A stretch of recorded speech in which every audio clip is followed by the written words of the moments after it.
আসসালামু আলাইকুম রহমতুল্লাহ বারাকাতু। আমার সকল দিনী ভাই বোনেরা, আউযুবিল্লাহি মিনাশ শাইতানির রাজিম, আউযুবিল্লাহি মিনাশ শাইতানির রাজিম, আউযুবিল্লাহি মিনাশ শাইতানির রাজিম। রাব্বি জিদনি ইলমা, রাব্বি জিদনি ইলমা ওয়া মা তাওফীক ইল্লা বিল্লাহ। আজকে আমি কথা বলবো ইনশাআল্লাহ সতর নিয়ে।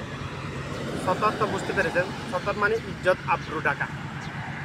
সতরের মৌলিক বাংলা অর্থ হলো ইজ্জত আবরু ঢেকে রাখা।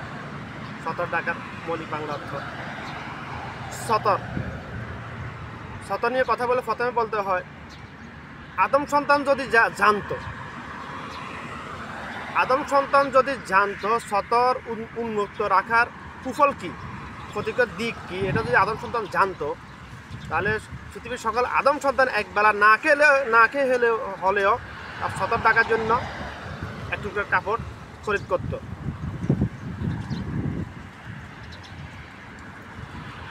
ইনশাল্লাহ আমি ব্যাখ্যা দেবো, ইনশাল্লাহ আসতেছে। ধৈর্য সহকারে কথাগুলো শুনবে, শুরু থেকে শেষ পর্যন্ত। না শুনলে চিকিৎসা নিতে পারবেন না। আপনি ডাক্তারের কাছে গিয়ে যদি ডাক্তারের কথা না শুনেন, মানে দুই চারে শুনে যদি আপনি চেম্বার থেকে বের হয়ে যান, আপনার রোগ ভালো হবে না। তো আমার কথাগুলো এমনই। আমার কথা শুরু থেকে শেষ পর্যন্ত যদি ধৈর্য সহকারে না শুনেন ইনশাল্লাহ, তাহলে আপনার রোগ ভালো হবে না। কারণ কোরআনে একটা আয়াত আর একটা আয়াতের ব্যাখ্যা, আমার রাসূলের একটা হাদিস আর একটা হাদিসের ব্যাখ্যা, এরকম আমার কথাগুলো এরকম। কেন এরকম? আমার আল্লাহ আমাকে বানাইছে এরকম, এই জন্য এরকম। আমার কোনো ক্ষমতা নাই। আদম সন্তান যদি জানতো সতর উন্মুক্ত, মানে নিজের বিবি ছাড়া, নিজের বিবি ব্যতীত অন্য কারো সামনে সতর উন্মুক্ত খোলা রেখে চলাফেরা করার কুফল কি, এটা যদি আদম সন্তান জানতো, পৃথিবীর কোনো আদম সন্তান সতর উন্মুক্ত রেখে নিজের রুম থেকে বের হইতো না, ঘর থেকে বের হইতো না। আমি আদম সন্তান বলছি, শুধু মুসলমানের কথা বলি নাই। মুসলমানের জন্য সতর উন্মুক্ত রাখা হারাম। আর সতর কতটুকু? সতর হলো পুরুষের জন্য। পুরুষের ফরজ সতর হলো নাভির উপরিভাগ থেকে হাঁটুর নিচের অংশ পর্যন্ত। নিচের অংশ পর্যন্ত বললে তাহলে তাহলে 3/4 পড়লে হয়, এটা বলবে না। 3/4 পড়লে হবে না। 3/4 পড়লে আপনি যখন এবার আমি যেভাবে বসতে যাবেন, হাঁটুর উপরে চলে আসবে, সতর উন্মুক্ত হয়ে গেল, হারাম। ফরজ তরক হলো। আপনি মিনিমাম 4/4 পড়তে হবে, অর্থাৎ এই পর্যন্ত পড়তে হবে, তাহলে এটা আপনি এভাবে বসলেও হাঁটুর উপরে আসবে না। কিন্তু আজকে আমার দেশে আফসোস, আমার দেশে মুসলমান সমাজে আজকে ওয়েস্টার্ন কালচার ফলো করে, আমেরিকার কালচার, ইহুদি নাসারাদের কালচার ফলো করতে গিয়ে আমার মুসলমান সন্তানরা, আদম সন্তানের মতো মুসলমান ঘরের সন্তান, আদম সন্তানগুলা এই হারামকে হারাম মনে করতেছে না।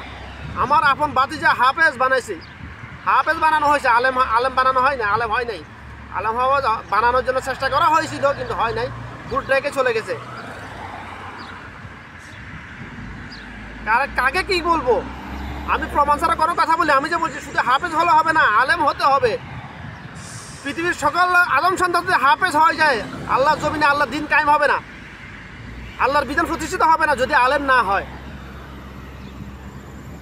আলেম হওয়ার জন্য হাফেজ হওয়া জরুরি না, সুন্নাত না হাফেজ হওয়া, মুস্তাহাব না হাফেজ হওয়া। আলেম হওয়ার জন্য,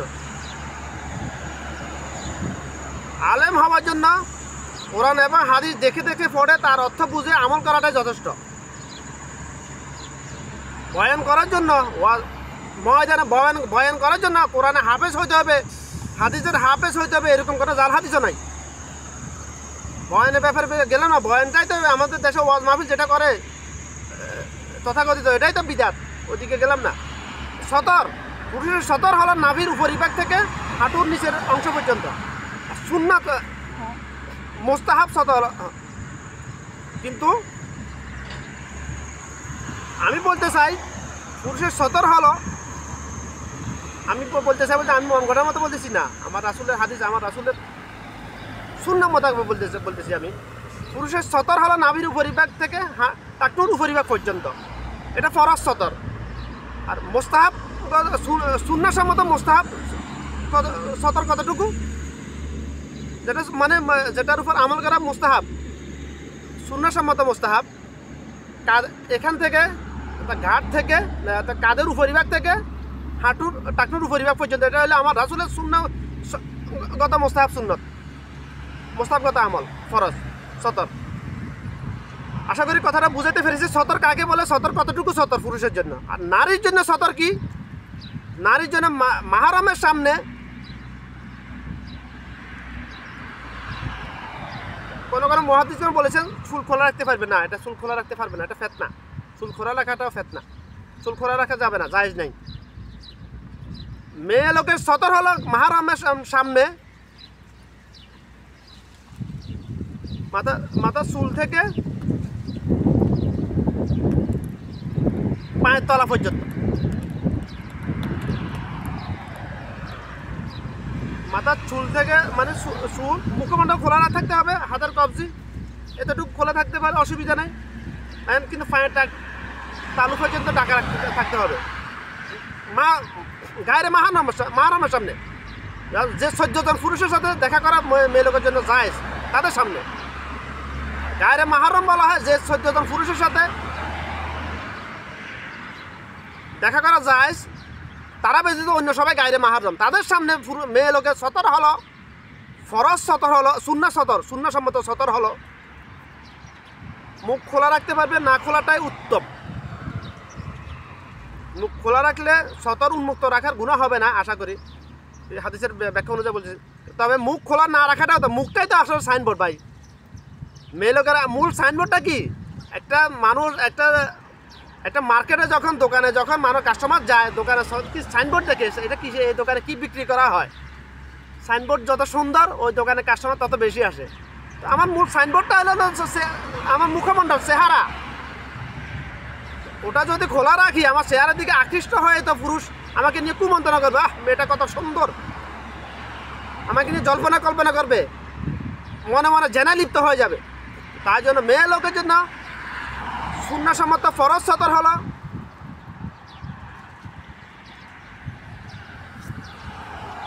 গায়ের মাহরমের সামনে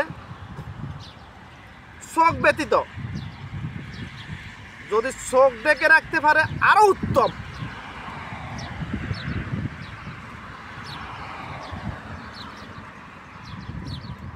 হযরত ফাতেমা রাদিয়াল্লাহু তাআলা আনহার মতো, অর্থাৎ ফাতেমা কোনো মেয়ে লোক যদি চায়, আমি এক কথা বলছি, কোনো মেয়ে লোক যদি চায় ফাতেমা রাদিয়াল্লাহু তাআলা আনহার সাথে জান্নাতে যেতে, তাহলে তাকে পর্দা সেইভাবে করতে হবে যেভাবে উনি করেছিলেন। ওনার চোখও দেখে না পৃথিবীর কোনো মানুষ, কোনো মানুষ বলতে গায়রে মাহরম, পৃথিবীর কোনো গায়রে মাহরম ফাতেমা রাদিয়াল্লাহু তাআলা আনহার চোখও দেখে নাই। তাহলে মেয়ে লোকের জন্য পরিপূর্ণ সুন্নাহসম্মত ফরজ সতরের বিধান হলো, পর্দার বিধান হলো পুরো শরীরের কোথাও একটা চামড়া দেখা যেতে পারে। কোনো কোনো আলেমগণ, কোনো মুহাদ্দিসগণ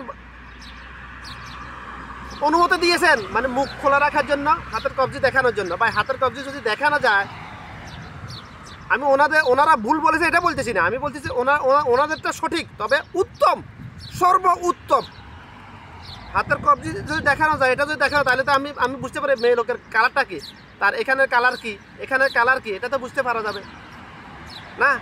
আমি একদম পুরুষ যদি তাকে কোনো মেয়ে লোকের হাতের কবজি দেখে, সে তো বলবে বাহ মেয়েটা তো খুব সুন্দর, না জানি চেহারা কত সুন্দর, এরকম জল্পনা কল্পনা শয়তান তার কলবের ভিতরে ঢুকে দিবে। তাহলে উত্তম কোনটা? মুখমণ্ডল খোলা রাখা জায়েজ, হাতের কবজি দেখানো জায়েজ, এটা উত্তম, নাকি পুরো শরীর চুল থেকে পায়ের তালু পর্যন্ত ডেকে রাখা উত্তম? কোনটা? ফাতেমা রাদিয়াল্লাহু তাআলা আনহা নেয়। আশা করি বুঝাতে পেরেছি। আরেকটা বিষয় আমাদের, এটা তো গায়রে মাহরমের সামনে, কিন্তু নামাজের ক্ষেত্রে আমার সহিহ হাদিস যেভাবে বলছে, হাদিসের অনুসারে যদি আমি কথা বলতে যাই, নামাজে এদেশের কথা, আমি এদেশের কথা জানি যে এদেশে কোনো মেয়ে লোক নামাজ পড়তে কেউ দেখে নাই, কোনো খারিজি দেখে না, তবে এরা পালন করে, এটা আমি জানি যতটুকু আমার আইডিয়া। এদের মানে আমার অনেক ওমানি মহিলা আছে, মামা ডাকি আমরা, মেয়ে লোককে মামা ডাকি আমরা, যারা আমার খুব খাস মানে সম্পর্ক ভালো, যাদের সাথে কথা বলি, যারা আমার সাথে দেখা করে, যাদের কাছে আমি দিনে দাওয়াত দিই, তাদের সম্বন্ধে তাদেরকে দেখে আমি যেটা বুঝি, তারা এটা এই হাদিসের উপর আমল করে। মেয়ে লোকের জন্য নামাজ পড়ার বিধান, মানে নামাজের ক্ষেত্রে মেয়ে লোকের জন্য ফরজের বিধান হলো, ফরজ মোস্তাহাব সুন্নত না। নামাজের সময় মেয়ে লোকের ফরজ বিধান হলো যদি অন্ধকার কামরার মধ্যে যদি নামাজ পড়ে শুধু মুখমণ্ডল আর হাতের কবজি ব্যতীত পায়ের তালু পর্যন্ত ডেকে রাখতে হবে।